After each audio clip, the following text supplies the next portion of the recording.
guys, I hope you've had an awesome week and I hope you've been enjoying this story. I'm back to finish reading it to you today, and let's just jump right in and see what happened. When we left off, Baby Watson was trying to help Mr. Watson apply the brake pedal because there was a police car behind them trying to pull him over, but Mercy was driving erratically or wildly and they needed to stop. So let's see. Chapter 12.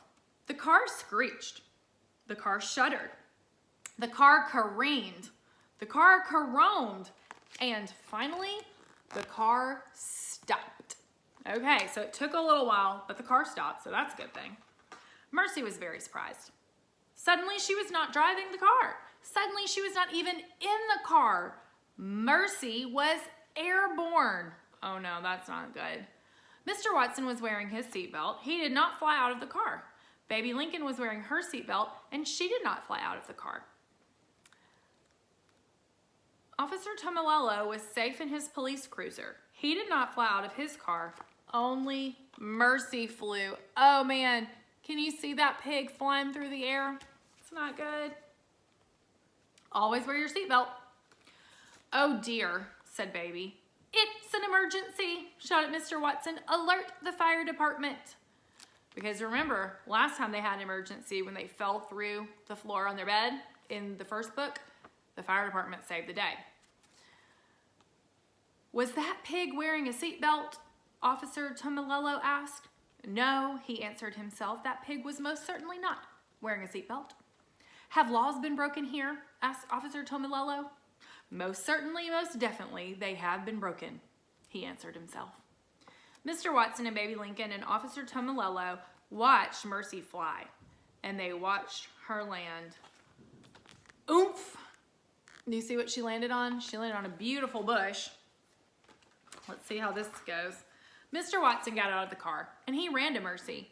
He wrapped his arms around her and held her tight. My darling, my dear, he said. Please tell me that you are all right. Oink, said Mercy. She snuffled Mr. Watson's neck. Hooray, said Baby. She is fine. Oh, thank you, said Mr. Watson. Thank you, thank you, thank you, thank you.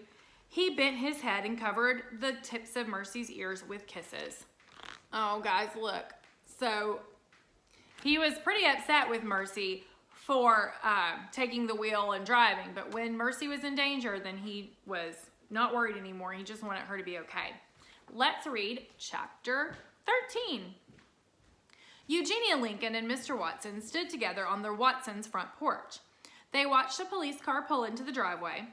Mr. Watson and Mercy and Baby Lincoln were all in the back seat. Look at this. So can you see them on the front porch, Mrs. Watson and Eugenia? And then they see him pull up in a police car. As I suspected, said Eugenia, trouble, folly, and that pig is right in the middle of it. Oh, said Mrs. Watson, my darlings, my dears. She ran out to the police car. I'm so glad that you're home. The toast was starting to get cold. Mr. Watson and Baby Lincoln got out of the car. We have had something of an adventure, Mrs. Watson, Mr. Watson said. Yes, said Baby, we've had an adventure, sister. Folly, replied Eugenia Lincoln. Yes, agreed Baby Lincoln happily, folly. So Eugenia thinks that folly, as you guys have figured out, which means fun, is a bad thing. But Baby thinks fun is a good thing. Laws have been broken, said Officer Tomilello. Pig, shouted Eugenia. Excuse me, said Officer Tomilello.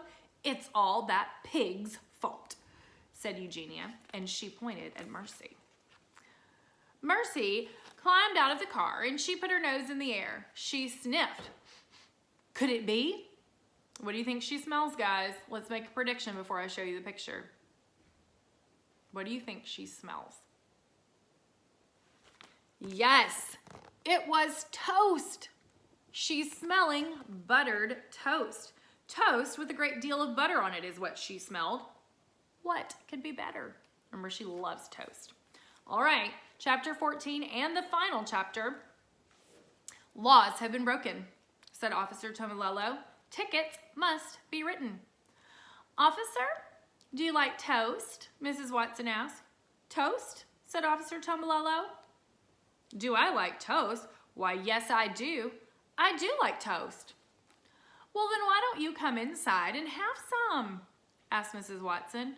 "Why don't I come inside and have some?" asked Officer Tomilolo. So Mrs. Watson is being super sweet to the police officer, like she always is. She's so nice to everybody. Said the officer. "I can't think of a reason not to." "Lovely," said Mrs. Watson. She clapped her hands together. "Right this way." "What nonsense," grumbled Eugenia Lincoln. "Toast is not the answer." "No, sister," said baby Lincoln, "but it does smell heavenly." She took hold of Eugenia's hand. "Well," Eugenia said, "it has been expertly buttered." And they all look like they're going into the house. And what does Eugenia mean when she says it's been expertly buttered? Remember who buttered it? It was Eugenia. And so that Saturday, Officer Tomilolo and Eugenia Lincoln and baby Lincoln and Mr. and Mrs. Watson and Mercy all sat around the table and they ate hot buttered toast. Did Mercy Watson have extra helpings? Yes, she did. And guess what? So did Officer Tomilolo. And guys, you know what's funny? This story ended very similarly to Mercy Watson to the rescue. So this is Mercy Watson goes for a ride. And how did those two end in a similar way? Can you think of that? They end with everybody together eating hot buttered toast. All right, well, that is the end of this story. I really loved it, and I hope you did too. I wanted to tell you that I have 6 of these books, and I'm going to read one every week to you while we're doing distance learning, and then when we get back together, I'll read some more to you too. But in the meantime, if you're looking for books and your parents want to order you some books, there is another series called Tales from Deckawoo Drive, and it's similar to these books that we've been reading, and they are all written by Kate DiCamillo. So those look like a lot of fun. So I would look for those if I were you, and I hope you guys have an excellent day and a wonderful weekend. Love you. Bye.